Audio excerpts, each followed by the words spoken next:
एक समय की बात है, किसी एक राज्य में हरिशंकर नाम का राजा राज करता था। उस राजा के 3 बेटे थे। उसकी ख्वाहिश थी कि वह उसका सबसे काबिल बेटा उसकी राजगद्दी संभाले, लेकिन वह इस बात लेकर संशय में था कि तीनों में से किसे वह अपना राजपाट सौंपे।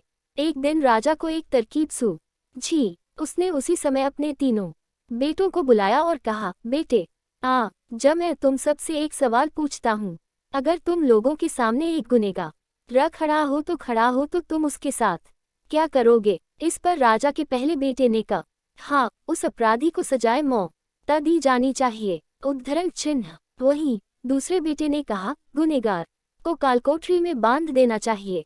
उद्धरण चिन्ह। जबकि तीसरे बेटे ने कहा, पिताजी, अल्पविराम, हमें उसे सजा देने से पहले इस बात की जांच करनी चाहिए कि उसने सही में अपराध किया है या नहीं। इस पर राजा के तीसरे बेटे ने सभी को एक कहानी सुनाई। एक राजा था जिसके पास एक बुद्धिमान तोता था।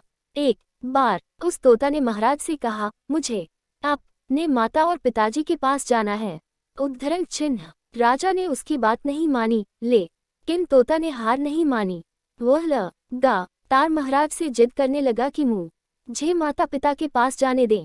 अंत में राजा ने तोता की बात मान ली और कहा, ठीक है, तुम अपने माता पिता से मिलकर आओ, लेकिन वहां ज्यादा दिन नहीं रुकना। राजा ने तोता को केवल 5 दिन की अनुमति दी और कहा, तुम 5 दिन में अपने परिवार वालों से मिलकर लौट आना। इसके बाद तोता 5 दिन के लिए अपने माता पिता के पास चला गया। छठे दिन जब वह राजा के पास लौट रहा था तो उसने सोचा कि क्यों न वह महाराज के लिए कुछ उपहार ले लिया जाए। फिर वह पर्वत की ओर निकल पड़ा। दरअसल वह महाराज के लिए अमृत फल लेना चाहता था। वहां पहुंचते पहुंचते रात हो गई। तोता ने पर्वत पर पहुंच कर फल तो ले लिया, लेकिन रात हो जाने के कारण वह आगे नहीं बढ़ा और वहीं रुक गया। उस रात जब तोता सो रहा था तभी एक सांप वहां आया और उसने राजा के लिए गए अमृत फल को खाने लगा। सांप ने फल को खाया, इस कारण उस फल में जहर फैल गया था। हालांकि तोते को इस बात की भनक तक नहीं थी। अगली सुबह जब वह जगा तो फल लेकर महल की ओर चल पड़ा।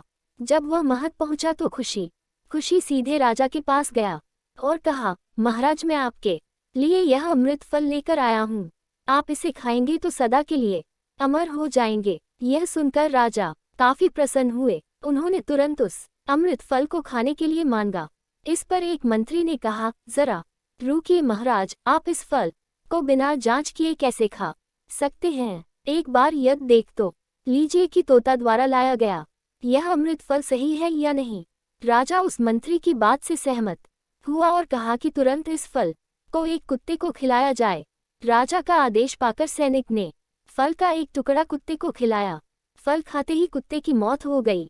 यह देख राजा गुस्से से आग बबूला हो गया। उसने क्रोध में आकर तलवार से तोता के सिर को काट दिया, साथ ही फल को फेंकवा दिया। कुछ साल बाद ठीक उसी स्थान पर एक पौधा निकल आया। यह देख राजा को लगा कि यह उसी जहरीले फल का पौधा है। उसने सभी को आदेश दिया कि उस पेड़ का फल कोई नहीं खाएगा। कुछ दिन बाद एक वृद्ध व्यक्ति उस पेड़ के नीचे आराम करने के लिए रुका। उसे भूख भी काफी जोर से लगी थी। उसने उसी पेड़ से फल तोड़ा और खाने लगा। फल खाने के बाद वह बूढ़ा व्यक्ति एकदम से जवान हो गया। राज ने जब यह देखा तो वह आश्चर्यचकित रह गया। उसे समझ आ गया कि वह फल जहरीला नहीं था। उससे बहुत बड़ी गलती हो गई। उसने बिना सच्चाई जाने तोता को मार दिया। इसे लेकर उसे काफी पछतावा भी हुआ। इसके लिए वह मन ही मन खुद को कोसने लगा। इधर तीसरे राजकुमार की कहानी खत्म होने के बाद राजा हरिशंकर ने उसे ही अपना उत्तराधिकारी नियुक्त किया। इसके बाद राज्य में जश्न मनाया गया।